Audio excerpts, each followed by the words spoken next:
እየሰፋ እየታለፉ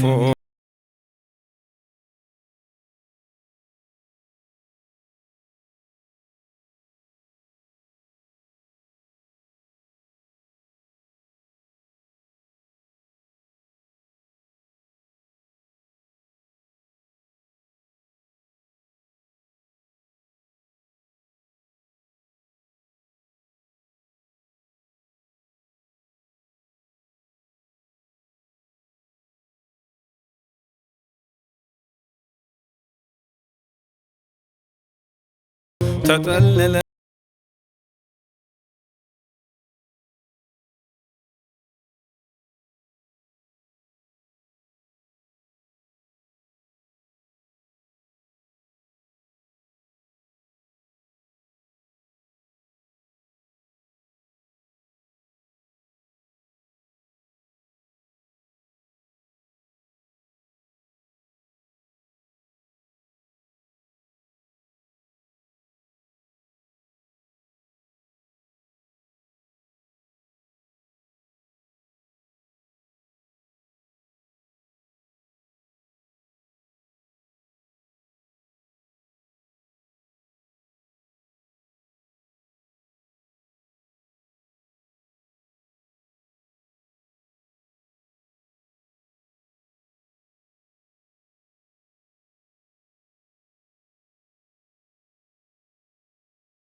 እየሰፋ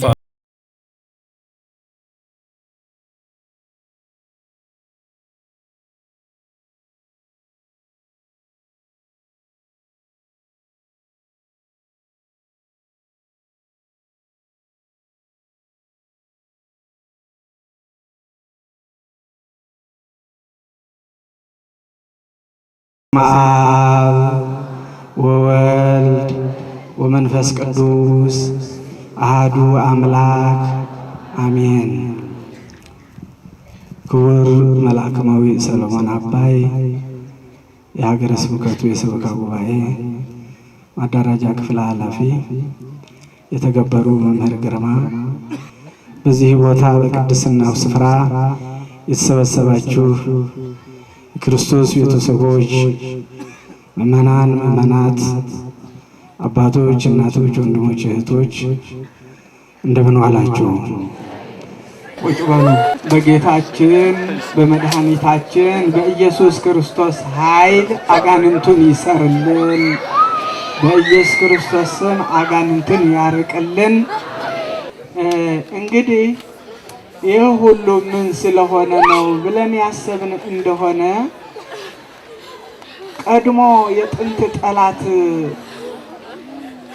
የመጀመሪያዎቹ ፍጥረቶች አዳምና ሔዋንን በመብል ምክንያት እንዴት አድርጎ ለ5500 ዘመን እንደገዛቸው መጽሐፍ ቅዱስ ይነግረናል።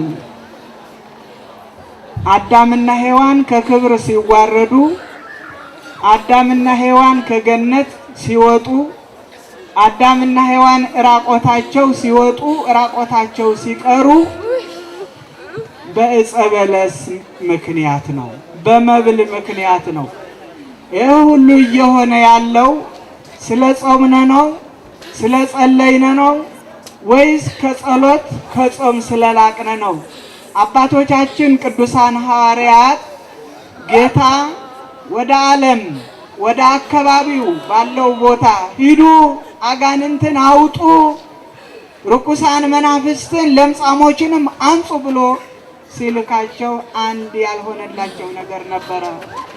ያን ያልሆነላቸው ነገር በእርሱ ፈቃድ እንዲከናወን ሲያመጡት እሱ ውጣ ብሎ ገስጾ ጋኔኑን አስወጣው።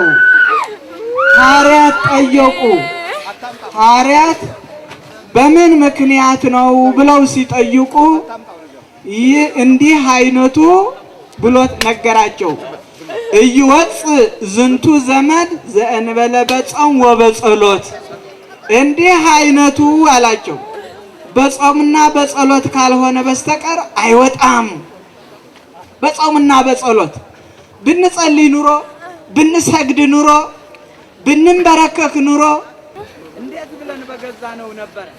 ስለዚህ ገዢ ያልሆነ እንደገና መልሶ በተለያየ መንገድ በተለያየ ሱስ እየገዛን ያውና እጃችን ሰጠን። ጹሙ፣ ጸልዩ፣ ስገዱ። ከዚያ በኋላ በጾም በጸሎት በስግደት ይርቃል፣ ስንሰግድበት ይርቃል፣ ለክርስቶስ ስንገዛ ይርቃል። ሰይጣንን ወግድ በሉት ነው ያለው። ከናንተ ይሸሻል ነው የተባለው። አሁን ግን እየሸሻ አይደለም። ለምን? እንደ አምላክነቱ መገዛት ስላልቻል፣ ለአምላክነቱ ልንበረከክ ስላልቻል የእግዚአብሔር ቃል እንዲህ ነው የሚለው። አዎ ክብር ለሚገባው ክብር መስጠት ስላልቻሉ ነው የሚለው። ለማይረባና ለማይጠቅም ነገር አሳልፎ ሰጣቸው። አጋንንት አይረባ፣ አጋንንት አይጠቅምም፣ አጋንንት ገዳይ ነው፣ አጋንንት ጠላት ነው። ስስታም ያደርጋል፣ ስስታም ነውና። ስለዚህ ወደ መምህር ግርማ እንሄዳለን። እንግዲህ እሳቸውን አማሃኝቶ እሳቸውን ምክንያት አድርጎ እሳቸውን ስበብ አድርጎ እግዚአብሔር በበረከት እጁ በአባትነት ፍቅሩ ሊጎበኘን ፈቃዱ ይሆናልና አሁንም ከአጋንንት እስራት እንድንፈታ ከአጋንንት እስራት ተፈተን እሱ በደሙ ነፃ አውጥቶናልና በነፃነት እንድንኖር መስቀሉን ተሸክመን እንድንኖር የአምላካችን ቅዱስ ፈቃዱ ይሆንልን። እቺ ሰዓት እቺ ቀን የበረከት ቀን ትሁንልን፣ የፍቅር ቀን ትሁንልን። እናታችን ድንግል ማርያም በመካከላችን ከልጇ ከወዳጇ ከቸሩ መድኃኔዓለም ጋር አትለየን። ወስብሐት ለእግዚአብሔር።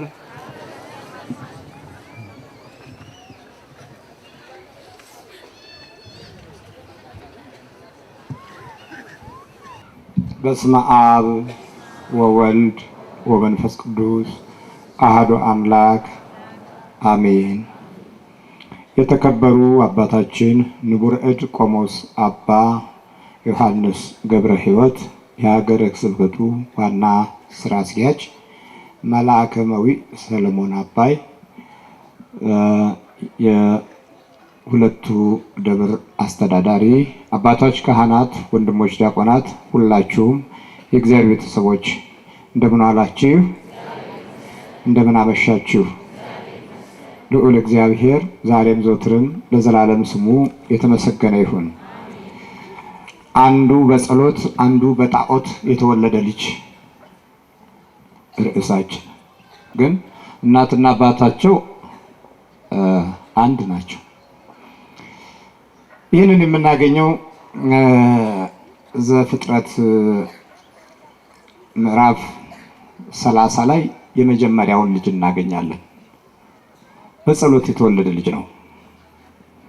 በጸሎት የተወለደ ልጅ ምን ሊያደርግ እንደሚችል፣ በጣዖት የተወለደ ልጅ ምን ሊያደርግ እንደሚችል ባጭሩ እንገነዘባለን። እግዚአብሔር ማስተዋሉን ይስጠን። ትውልድ ሲባል ብዙ ነገሮችን የሚያካትት ነው። ትውልድ እንደ አባቶቹ ቅድም እንደሰማነው እንደ እናቶቹ ጠባይና ባህሪ የሚሄድ ሲሆን በተጨማሪ እንደ ጊዜው እንደ ዘመኑ ደግሞ የሚነጉድበት ሰዓቶች አሉ። ስለዚህ በዚህ መካከል ያለውን ሂደት ከራሳችን ውስጣዊ አኗኗርና ጠባይ ጋራ ለማያያዝ እንሞክራለን። ኦሪት ዘፍጥረት ምዕራፍ 30 ላይ ራሔል ለያዕቆብ ልጆች እንዳልወለደች ባየች ጊዜ በእህቷ ቀናችባት ይላል። ራሔል የያዕቆብ ሚስት ናት። ልጅ አልወለደችም፣ መካን ናት። ውበት አላት፣ በጣም ቆንጆ ናት፣ ግን ጎሏታል፣ ፍሬ የላትም። መልክና ውበት ኖሯት ፍሬ አልባ ነበረች። ስለዚህ መልኳን ተከትሎ ያጠቃት ነገር ቢኖር ቅናት ነበረ። ቆንጆ ናት፣ በልጅ ምትክ ቅናት ውስጥ አደረ። በልጅ ምትክ በኋላ ያዕቆብን አንተ ልጅ ካልሰጠኸኝ ራሴን ገላለሁ አለችው። አንዳንዴ መልክ ብቻ እንሆንና አይ ጉድ ቁመና ብቻ እንሆንና መሰረታችን ተናክቶና ተበላሽቶ የዲያብሎስ ስራ ማስኬጃ እንሆናለን። ቆንጆ ነች ግን ምን አለች? አንደኛ ቅናት ያዛት፣ ሁለተኛ ደግሞ እሞታለሁ አለች። ልጅ ካልሰጠኝ እሞታለሁ። በኋላ ያዕቆብ የመለሰው መልስ ያዕቆብም ራሔልን ተቆጥቶ አለ በውኑ እኔ የሆድን ፍሬ በነሳሽ በእግዚአብሔር ቦታ ነኝን አለ። እኔ እኮ አይደለሁም ልጅ የምሰጠው አለና የእግዚአብሔርን ስራ አስተማራት። እግዚአብሔር ይሰጣል፣ እግዚአብሔር ይነሳል።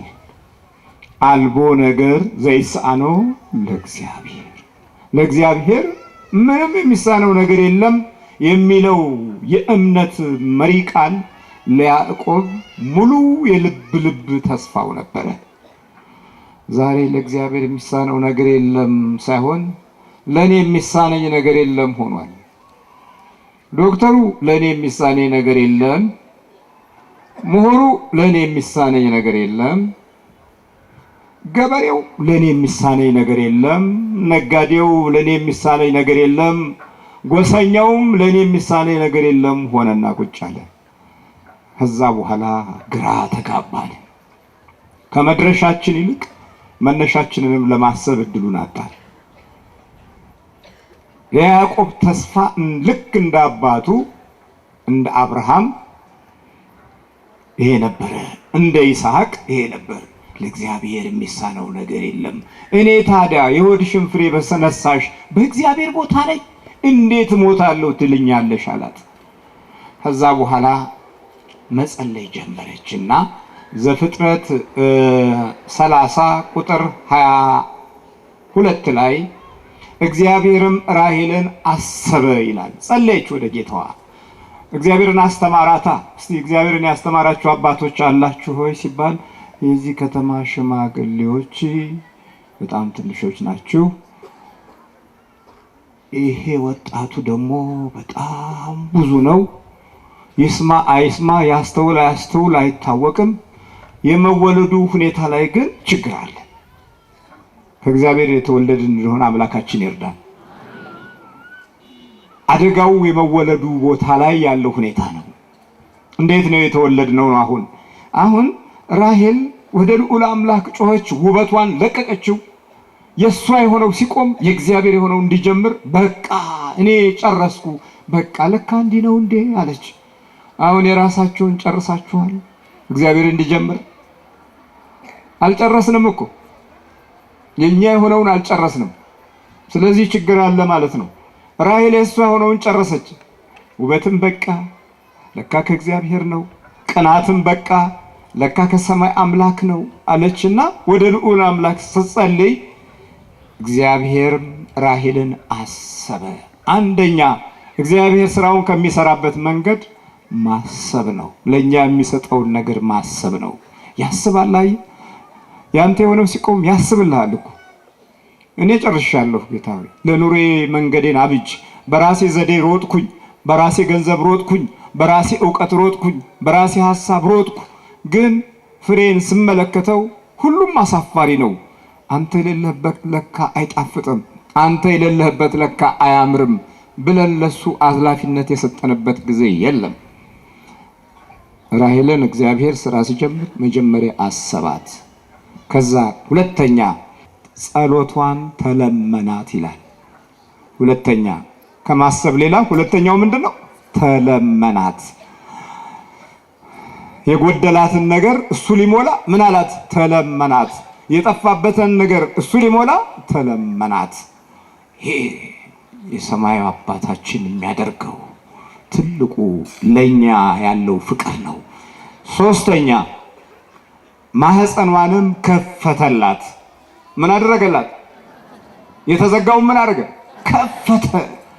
እግዚአብሔር ሆይ እድላችን ተዘግቷል፣ መንገዳችን ተዘግቷል፣ መውጫው በራችን በጠላት ተዘግቷል፣ በምቀኛ መንፈስ ተዘግቷል፣ በክፋት ልጆች ተዘግቷል። ጧት ሰላማዊ መስለው ሲመሽ ተንኮል በሚሰሩ ሰዎች ተዘግቷል። ገና ያልተከፈተ ብዙ ነገር እኮ አለ። እውቀታችን ተዘግቷል፣ አስተሳሰባችን ተዘግቷል። ለካ መክፈት የሚችል አምላክ አለ። ማህፀኗንም ከፈተላት። ሶስቱንም ተግባሮች ከሰማይ አምላክ አገኘች።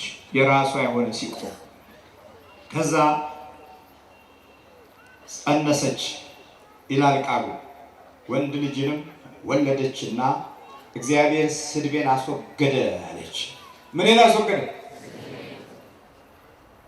ስድባችንን ያስወገደልን እግዚአብሔር ምንን አስወገደ? ስድቤን አስወገደ።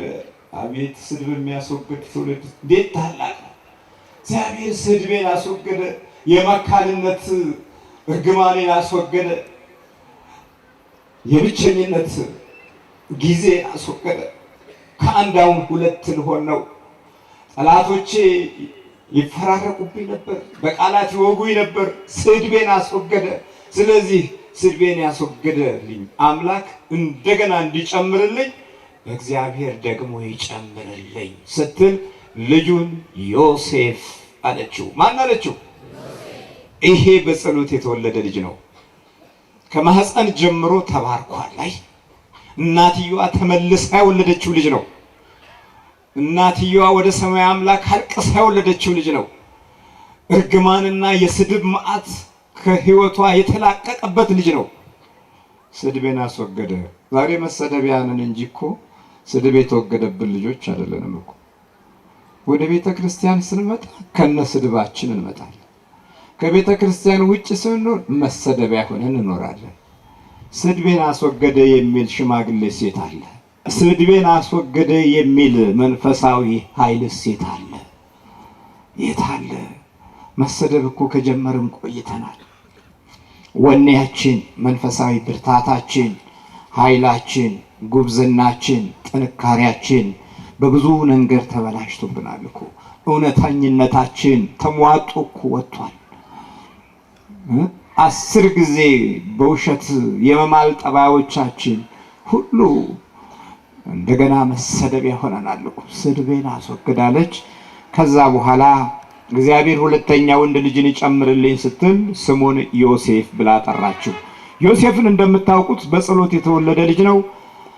በብዙ መከራዎች ውስጥ አልፎ ታላቅና ብርቱ የሆነ በረሃብ ዘመን ምግብ ይሆናቸው፣ በጭንቅ ዘመን አስጥናኝ ይሆናቸው፣ በችግር ዘመን ችግርን ያስወገደላቸው፣ ትውልድ በጠፋ ዘመን ትውልድን ከሞት ያዳነ፣ በባዕዳን ሀገር ታላቅና ብርቱ እግዚአብሔር አስፍቶ በምድረ ግብፅ ውስጥ ኃያል ያደረገው፣ ወንድሞቹ ቢሸጡትም ሕይወቱን እግዚአብሔር የጠበቀለት፣ ወደ ጉድጓድ ቢከቱትም በጉድጓድ ውስጥ እግዚአብሔር ገብቶ ያዳነው፣ ወደ እስር ቤት በግብፅ ቢወረወርም በእስር ቤት ጸጋና ሞገስ ሰጥቶ ኃይሉን አጎናጽፎት ከእስር ቤት ውስጥ በሞገስና በጸጋ ታዋቂ ሆኖ የመንግስት አማካሪ፣ የግብፅ መንግስት አማካሪ ያደረገው፣ በባዕዳን ምድር ዘመድ በሌለው ሀገር ውስጥ እግዚአብሔር ታላቅ ያደረገው ነው። እግዚአብሔር ከጎናችሁ ከሆነ እኮ አይ ሀገር የለኝም፣ ቦታ የለኝም፣ ግዛት የለኝም አይሰራም።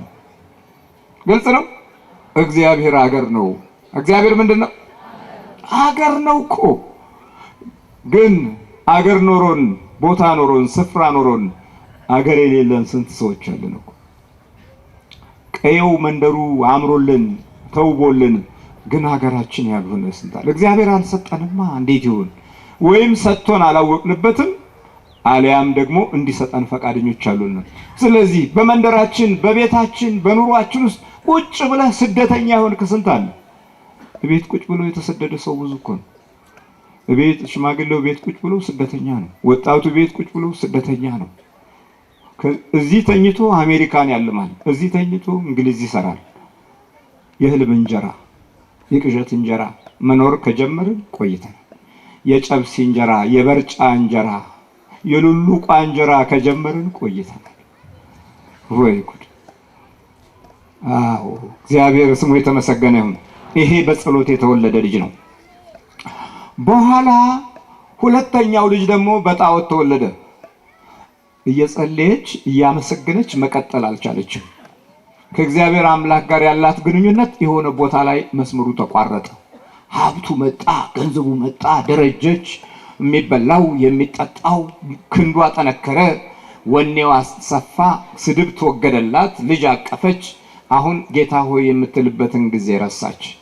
ሁለተኛ ልጅ ልትወልድ ነው። ራሔልም የአባቷን ጣዖት ሰረቀች ይላል ዘፍጥረት 31 ቁጥር 19 ላይ ጣዖት ውስጥ ገባች። ጣዖቱን የሰረቀችው ያዕቆብ ሀብት ዳብሮ ወደ ቤትኤል ሊሄድ ተነሳ።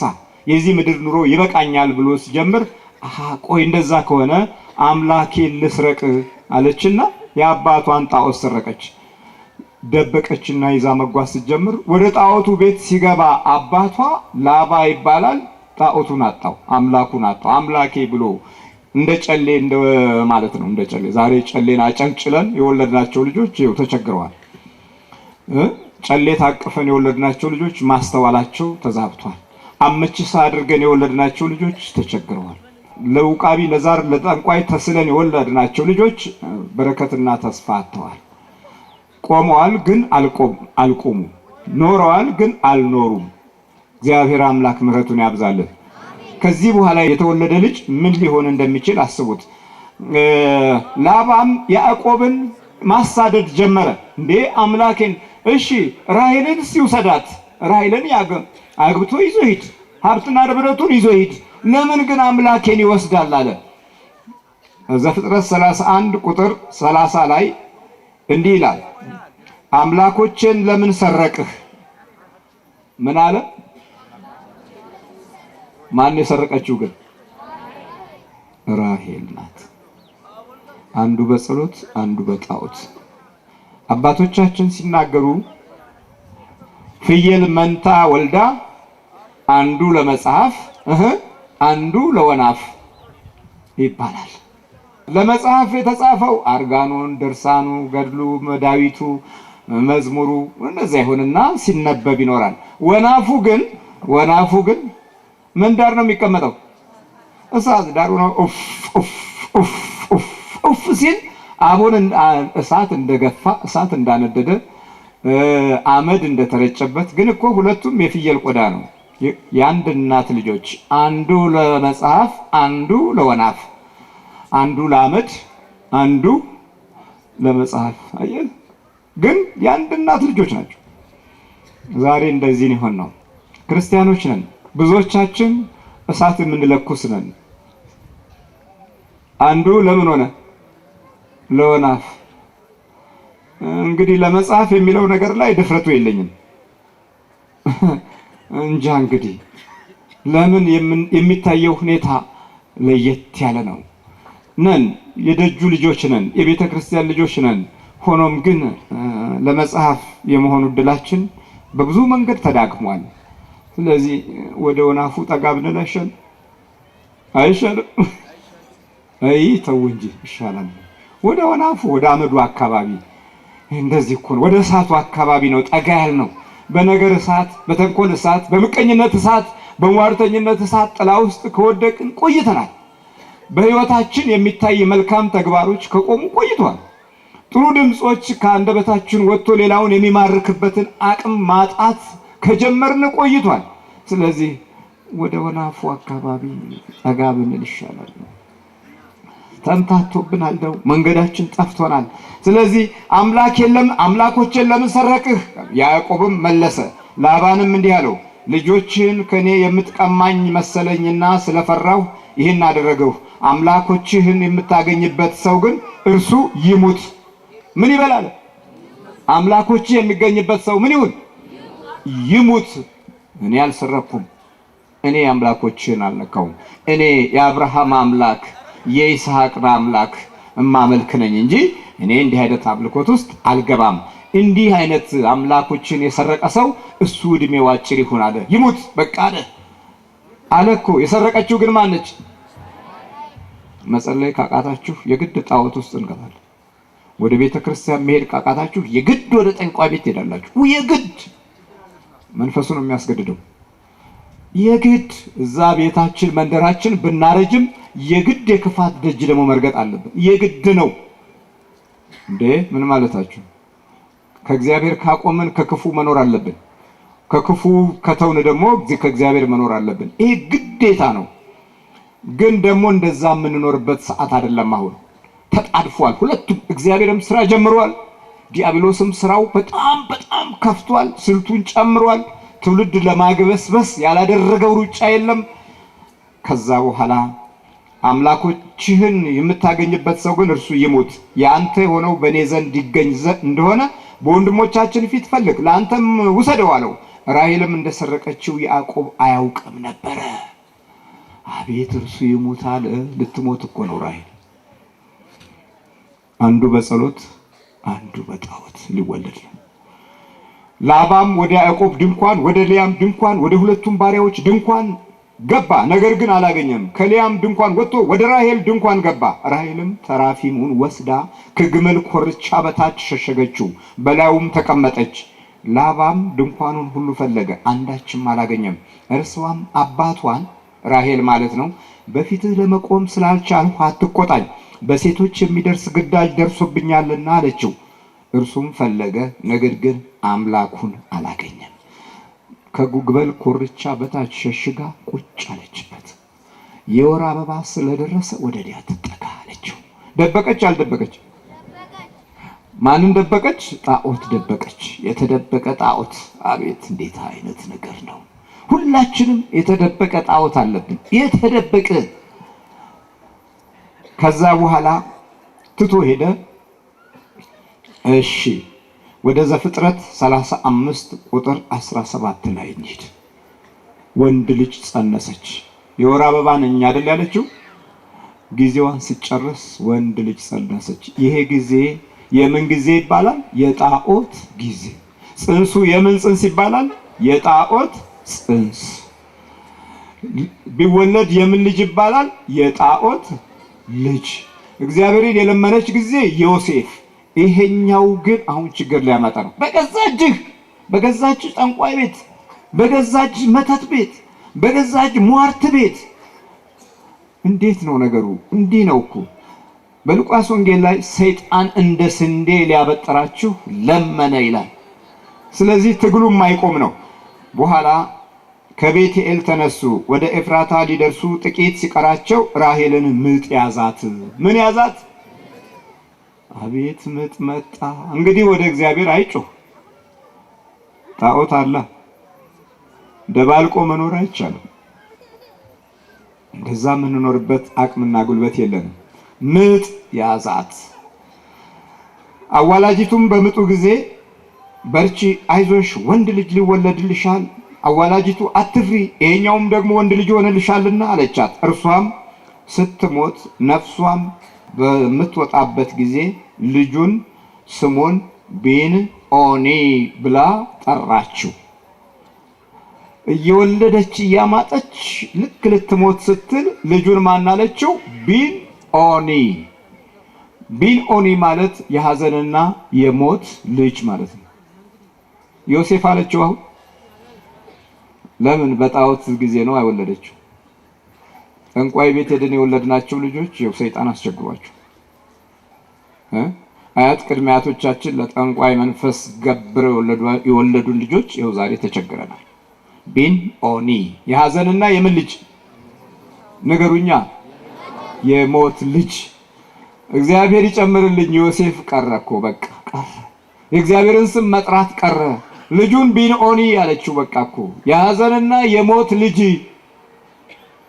በኋላ ነፍሷም በወጣችበት ጊዜ ስሙን ቢንኦኒ ብላ ጠራችው። አባቱ ግን ብንያም ብሎ ጠራው። ራሔልም ሞተች፣ ወደ ኤፍራታ በምትወስደው መንገድ ላይ ተቀበረች። ለዛውም መንገድ ላይ ነው የተቀበረችው። ከቤቴል ተነሱ፣ ቤተልሔም አልደረሱም። ኤፍራታ ማለት ሙሉ በረከት ማለት ነው። ኤፍራታ በዕብራይስጥ ሙሉ በረከት። ቤቴል ማለት ያው የእግዚአብሔር አምላክ ቤት ማለት ነው። ከቤቴል ተነሱ። ቤቴል እንዳይወለድ የጣዖት ልጅ ነው። ወደ ቤተልሔም ኤፍራታ የበረከት ምድር ላይ እንዳይወለድ የጣዖት ልጅ ነው። የት ተወለደ ማለት ነው? መንገድ ላይ ተወለደ። የመንገድ ላይ ትውልድ ከሆን ቆይተናል። በአብዮቱ ዘመን ይውደም ይውደም ይውደም ይሉ ነበረ መሪዎቻችን፣ ካድሬዎቻችንም፣ አብዮተኞቻችንም ኮሙኒስቶቹም ሶሻሊስቶቹም ሁሉም መፈክራቸው አንድ አይነት ነገር ነው፣ ይውደም ነበር። በፊት የነበረው ይውደም እናወድመዋለን። የሽማግሌውን ሐሳብም ይውደም፣ የአዳሃሪዎች ሐሳብ ነው ይውደም፣ የፊውዳሎች ሐሳብ ነው ይውደማል። የምሁራኖችም ሐሳብም ይውደማል። ይውደም ብለን ታዲያ በረከት ማፈስ አለ እንዴ? ጠባይህ፣ ባህሪህ፣ እንቅስቃሴህ፣ የእምነት አቋምህ፣ ሐሳብህ፣ መንገድህ ዙሪያውን በመውደም ቢከበብ የሚያስደንቀን ነገር አለ? ምን ስላለ? ይውደም ስላለ። በገበያው በእሁድ ቀንም በቅዳሜ ቀንም በትልልቅ አደባባዮች ላይ ይውደም ብለን ይበርክት ማለት እንችላለን። የተባረከ ይሁን ማለት እንችላለን። ከእርግማን የሚወለድ እርግማን ነው። እርግማንን በራሳችን ፈቃድ ጠርተን ቡራኬን ማፈስ አንችልም። ዛሬ መንፈሳዊውም ስጋዊውም ሁላችንም ባንዴ ከወደምን ቆይተናል። ግልጽ ነው። ውስጣችን ከወደመ ቆይቷል። አዝመራችን ነው፣ በአፋችን የጠራነው ነው፣ በልቦናችን ያሰብነው ነው። ከኋላ ያለውን ጠልተን ከፊት ያለውን ማሳመር አንችልም። የአባቶችን ዱካ ረግመህ ያንተ ዱካ ያምራል ብሎ መገመት አይቻልም። እግርህን ኩርምት ታረግና ቁጭ ትላለህ። እዚህ እግርህን ኤክስ ታረገዋለህ እግርህን። ከዛ በኋላ የምታስበው፣ የምትሰራው፣ የምትሄደበት፣ የምታዘምረው፣ የምታተርፈው ኤክስ ሆኖ ቁጭ። እግሬ ኤክስ ነው አይሰራም እንዴ? እውነቴን እኮ ነው የምላችሁ። ኤክስ ሰርተህ እንዴት ይሆናል? እንዴት ተደርጎ? ወደዚህኛው አቅጣጫ ከተቀየርን ቆይተናል እንዴ። ጫት ለስራ ተመረጠ፣ ለጥናት ተመረጠ፣ ለእውቀት ተመረጠ፣ እንጀራ መብላቱ ቀረ። ስለዚህ ቢወለድም ምንም ቢልም አልገባ ያለው በመንፈስ የታሰረ ልጆችን ወለድን። በኋላ ይኸውላችሁ መንገድ ላይ ተቀበረች። ቤተኤልንም አላገኘችም፣ ቤተልሔምንም ኤፍራታንም አላገኘችም፣ ወደ በረከትም አልሄደችም፣ ወደ እግዚአብሔር ቤትም አልሄደችም። መንገድ ላይ ተወለዱ። አየህ፣ ንስሐ ገብተው ቅዱስ ቁርባን ወስደው የወለዱ ልጆች አሉ ወይ ብለስን አሁን ምንም የለም እንጂ ትንሽ ይኖራሉ። እነሱም በመንፈስ ተበልተው አልቀዋል፣ በመናፍስት ተይዘው አልቀዋል። እግዚአብሔር ይማረን። በጸሎት የተወለደ ልጅና በጣዖት የተወለደ ልጅ። መጨረሻ ላይ ይሄ የብንያም ዘር አባትየው ብንያም አለው የሐዘንና የሞት ልጅ አይባል፣ እስቲ ቢያድግ የቀኝ ክንዴ ኃይል ልበለውና ከእናትየው ብን ወሰደ። ከዛ ለማስታወሻ ማለት ነው። እሱ ደግሞ ያምን ጨመረበት። ያም በዕብራይስጥ ቀኝ ክንድ ማለት ሲሆን ብንያም አለው የቀኝ ክንዴ ልጅ ብን ልጅ። በአረበኛውም ብን ልጅ አንድ ነው። ረሃሉ ከገናሚን ለይሰ ረአኢን ኩለ ሻኢብ ባጢ። በአረበኛው ማለት ነው ብን ቢስሚ አቡ ብንሁ ሩሁ ወአልቅዱስ ዋሂዱ ኢላህ። ብን በአብ በወልድ በመንፈስ ቅዱስ በአንድ አምላክ ስም ዋህድ። ዋህድ ማለት አንድ ግን በሚስጥረ መለኮት ውስጥ ሰፊ ዝርዝር ያለው ቃል ነው። ግን አረበኛ ነው። የብንያም ነገድ የቀኝ ክንዴ አይደል ያለው። በስራና በባህሪ ግን እርግማኑ ተከትሎታል። ለምን? ጣዖቱ ተከትሎታል። ሲወለድ ጀምሮ በጣዖት ስለሆነ ያ የጣዖት መንፈስ ህይወቱን ሁሉ ሲያተረማምሰው፣ መንገዱን ሲያዛባበት፣ አካሄዱን ሁሉ ሲያበላሽበት እናይና ወደ መንፈሳዊ ውጊያችን እንሄዳለን ማለት ነው። መጽሐፈ ሳሙኤል ምዕራፍ 4 ቁጥር 12 በዚያን ቀን አንድ የብንያም ሰው ከሰልፍ እየበረረ ልብሱን ቀዶ በራሱ ላይ ትቢያ ነስንሶ ወደ ሴሎ መጣ። በመጣ ጊዜ ኤሊ ስለ እግዚአብሔር ታቦት ልቡ ተናውጦ ነበርና በመንገድ ዳር በወንበሩ ላይ ተቀምጦ ይጠባበቅ ነበር። ሰውየውም ወደ ከተማይቱ ገብቶ ባወራ ጊዜ ከተማይቱ ሁሉ ተጫጫኸች። አየህ፣ የጣዖት ልጅ ከተማይቱ ሁሉ ሲረብሽ አጫጫኋቸው። ከተማይቱ ሁሉ ምን ሆነች? የማዘር ነው የብንያም ዘር። አየህ፣ ዮሴፍን በደንብ አንቡት፣ ብንያምን ደግሞ እዚህ አንቡት። በጸሎት የተወለደ ልጅና በጣዖት የተወለደ ልጅ፣ በንግድ ጊዜ ብቻ ጸሎት በሌለበት ጊዜ የተወለደ ልጅና እግዚአብሔር ቤት እየተመላለሱ ቅዱስ ቁርባን እየወሰዱ የወለዷቸው ልጆች መካከል እንኳን በጣም ብዙ ልዩነት አለ። ከዛ በኋላ ከተማይቱ ሁሉ ተጫጫኸች፣ የጩኸት ልጅ ሆነ ማለት ነው። ከዛ ኤሊም የጩኸቱን ድምፅ በሰማ ጊዜ ይህ ጫጫታ ምንድነው አለ። ሰውየውም ፈጥኖ መጣና ለኤሊ ነገረው። ኤሊም የ98 ዓመት ሽማግሌ ነበር። አይኖቹ ማየት እስኪሳናቸው ድረስ ፈዘው ነበረ። አየህ፣ የጣዖት ልጆች ሲበዙ ሽማግሌዎች ይፈዛሉ። ሞሊሶ፣ ጎንቢሶ፣ አረቄ፣ ቁኒ፣ ዱኒ፣ ጩኒን ስጠኝ እያለ አረቄ ቤት ያረጃል። አይኑ ይፈዛል። የዚህ ሀገር አረቄ ስሟ ማን ነው? ንገሩኛ።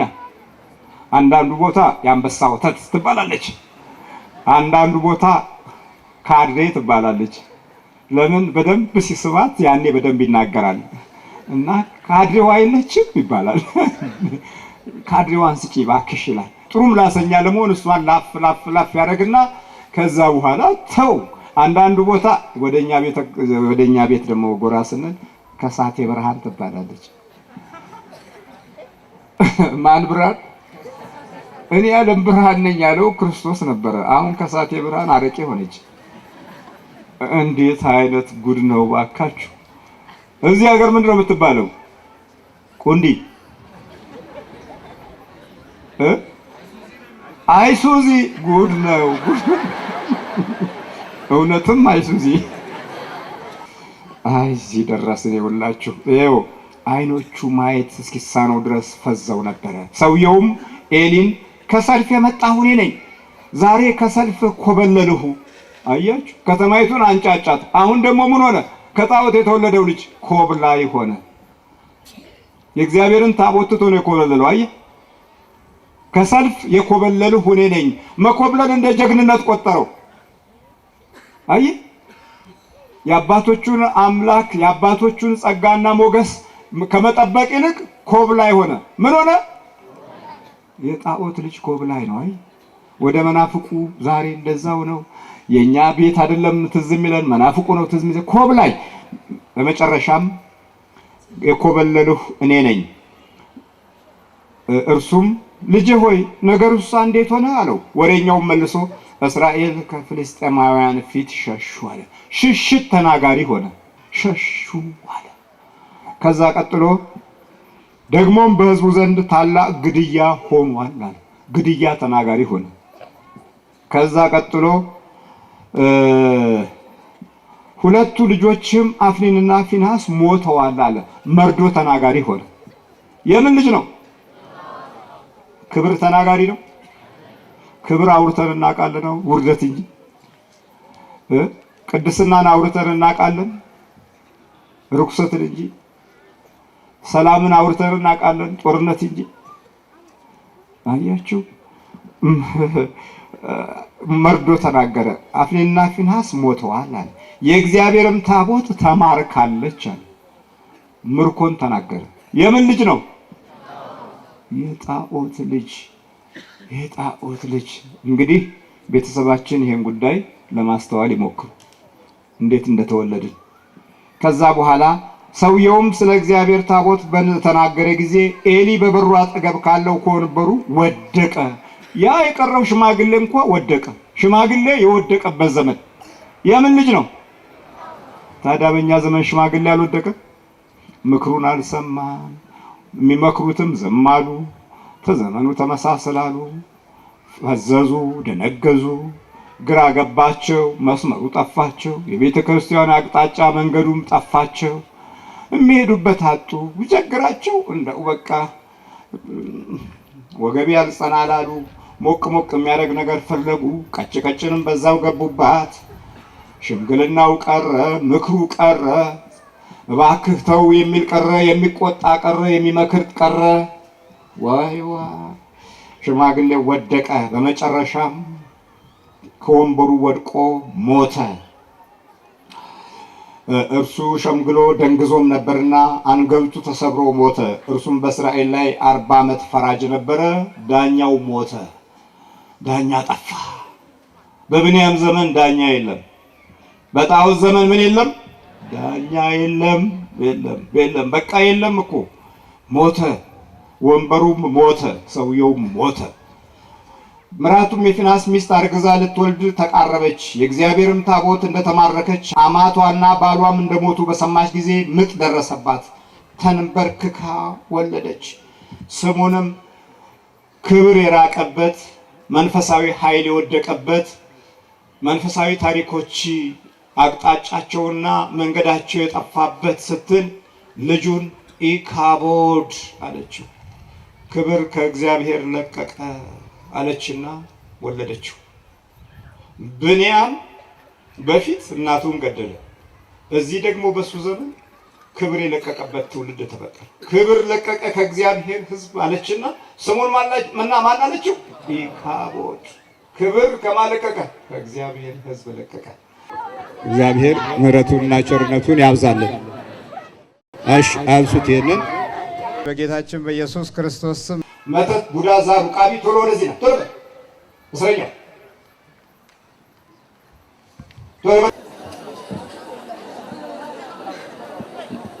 ቡዳ አይነ ጥላ በስነ ስርዓቱ አፍዛ ደንግዝ እስራት የተባልክ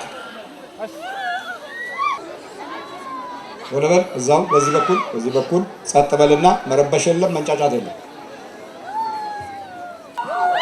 ባህሪያችን ስነ ስርዓት ያዝ። አየህ ክብር ስድቅ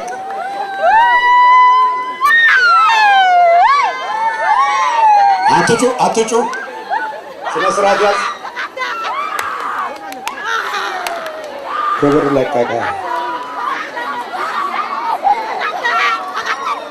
ክብር ለቀቀ።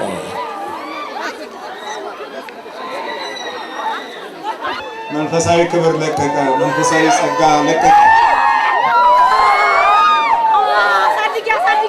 በጸሎት የተወለዱ ልጆችና በጣዖት የተወለዱ ልጆች ሰፈር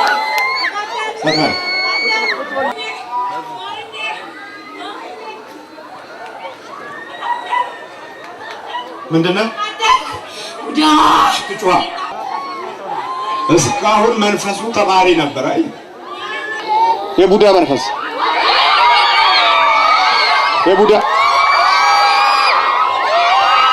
የቡዳ መንፈስ ጩኸ አይደለም ያልኩት። አባት ልጆች ወልዷል፣ ግን ቡዳ በልቶ ጨረሰው ልጆች ወልዷል። የቡዳ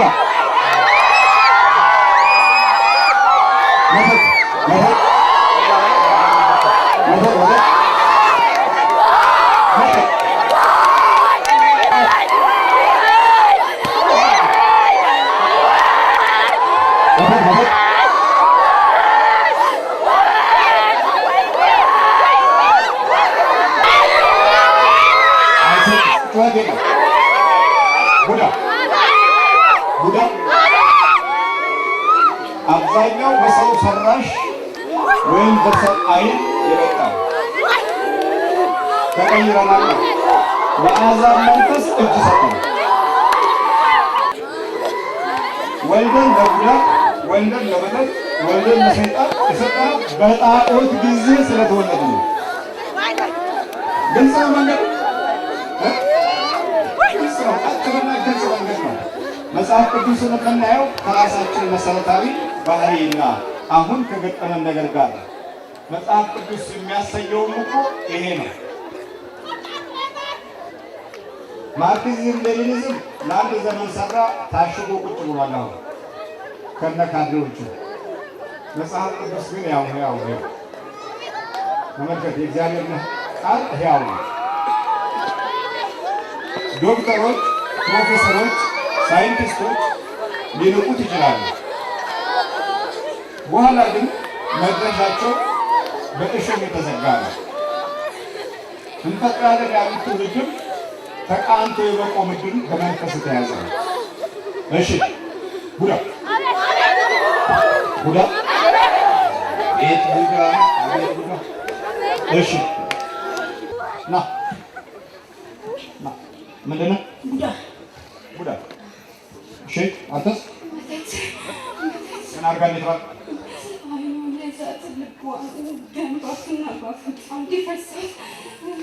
ደም ባፍንጫዋና ባፏ እንዲፈስ ተነስቶ በምንድን ነው የገባኸው? ፀሐይ ላይ ቁጭ ብላ ጥርሷን እየፋቀች ነበረ። እኔ እሱ ጋር ከዛ ጠራትና መስታወት አሳየኋት። ከዛ በቃ ወጋኛለች። ከዛ በኋላ ሳምንት በመስታወት የተመተትክ ነው? በመስታወት ምን አድርግ ተብለህ ነው? አሁን በቃ ስታነግባ ምናምን ፀሐይ ላይ መሄድ በያቅታት ምናምን ፀሐይ ሲወጣ እንዳታይ በቃ ሰዎች ከሰይጣን በባሰ ሁኔታ ተንኮለኛ ከሆኑ ቆይቷል። ጥፋትን እንጂ ልማትን ለመውለድ አቅም ካጣን ቆይቷል። መስታወት ላይ እንግዲህ አሳያት ተብሎ አይኗ ምን እንደሆነ ማንበብ እንዳትችልና ፀሐይ ላይ ቀን ብላ እንዳትሄድ ፀሐይ ሲወጣ ምን ታደርጋታለህ? በቃ መነጽር አድርጋ ነው ቦታ የምትሄደው። ሐኪም ምን አለ? ሳይት ነው ብሎ የሳይት መነጽር አደረገላት። አሁን አይኗን ለቃል አለቅም ለቅቄያታለሁ። አሁን ብርሃን ታያለች አታያለች? ታያለች። እሺ ሄዳላት ሄድማው። እሺ ሁለተኛው ምንድነው? በውሃ ነው የገባው። ምን አርጋት ነው ሁለተኛው ውሃ? በቃ ልቧ ላይ ሄዶ ቁጭ እንዲል እና ምን አረካት? ልቧን ጥላታለሁ። እንዴት ነው የምትላት? ከፈለኩኝ ከደረጃ ላይ ከፈለኩኝ ከአልጋ ላይ ከፈለኩኝ ከማሽኖች ጋር የምትማርበት ትምህርት ቤት ማሽኑ ላይ ፈለኩበት ቦታ ላይ ምንድን ነው የምትማረው? ዋተር ውስጥ ነው የምትማረው። ዋተር ውስጥ እንዴት ነው የምትጥላት? መጀመሪያ ላይ በቃ እናድዳታለሁ። አንድ ከዛ እናድዳትና ክፍል ውስጥ ወንበር ላይ ማስገብቻ አስቀምጣትና ከዛ በቃ ጥላታለሁ። እስቲ እንዴት ነው የምትላት? ዝም ብሎ ፍንግል ነው? እንደዚህ ነው የምትላት? ለዚህ አይነት ሳይንስ ብዙ ሞክረናል። አቤት ብዙ ተጉዘናል። ሳይንስ ፈለግ ጉዳዩ ግን መንፈስ ነው። በጥበብ ሙያና ዘዴ የማንጨብጠው ዓለም ውስጥ ያለ ይህንን ዓለም እግዚአብሔር ካልነገረን በራሳችን ሳይንስ የምንዘልቅበት አቅም አይኖርም። ሳይንስ እኮ ማቴሪያል ነው፣ አልገባንም እንጂ ሳይንስ የሚያድገው ማቴሪያል ውስጥ ነው። ሰው ሕይወት ውስጥ የሚያድገው እግዚአብሔር ብቻ ነው። ልዩነቱን አላውቅ ብለን ሙልጭ ብለን ከአባቶቻችን ወጠን ከመንፈሳዊ ተስፋ በረከት ተለይተን በፍቅረ ነዋይ ተመተን መንፈሳዊ ማስተዋላችንን ሰይጣን ወሰደብን። የዘላለም ሕይወት ረስተን ፍርድና ኩነኔ ጽድቅና ኃይል እንዳለ ዘንግተን ጠፋ። ደም የምታወጣው ከየት ነው?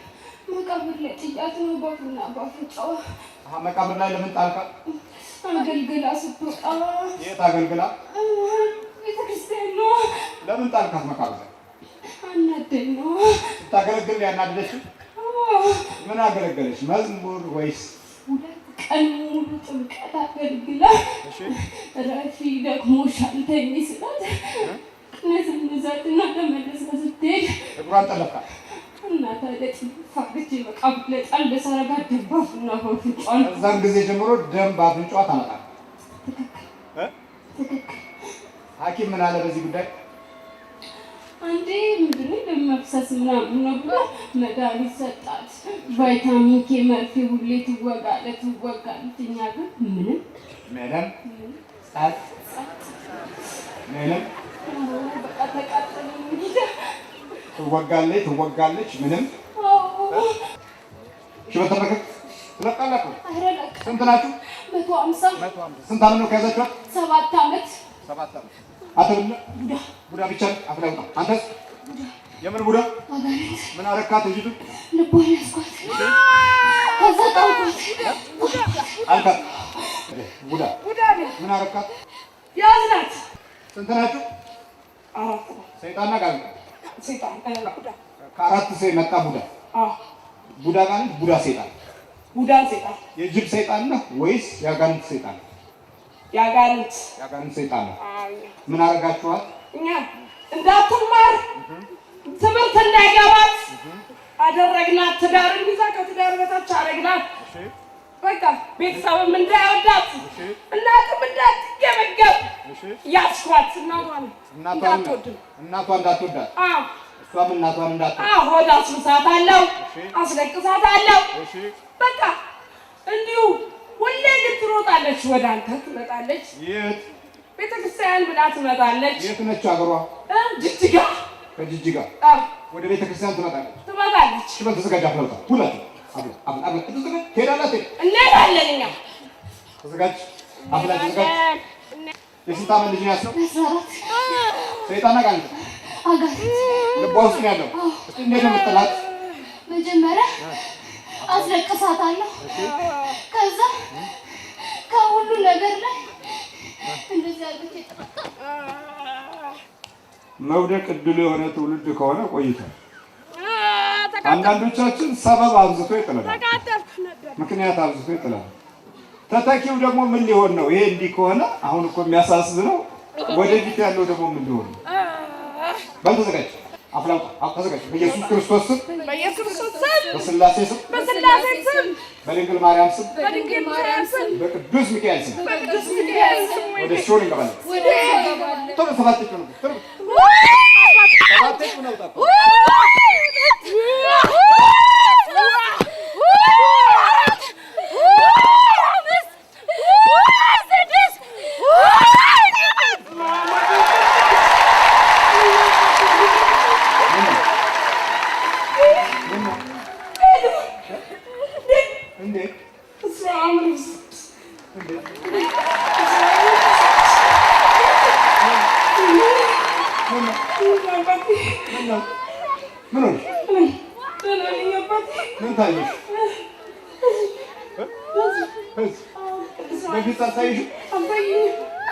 አይታየም። ሳይታየ የኖርኩ ሰው ብዙ ነው። አሁን ታየ።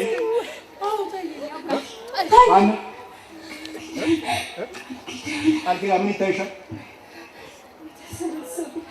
ብዙ ነው። ቅድምስ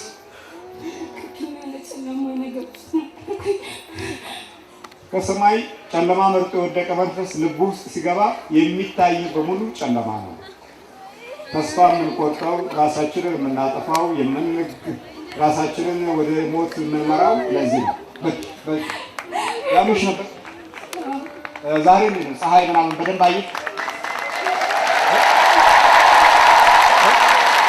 አይልሽ ትናንትና ማታ ግን ከትናንት ማታ ጀምሮ እስከ ዛሬ ሙሉ ቀን ሰላም ነኝ። አይልሽ የሳይት መነጽርም አላረግሽም? አይ አላረኩም። ቀን ምንም አይንሽን አላጭበርበርም? እንደፈጠጠ ነው ፈጧል። ደህና ያያል ነው የምትለው።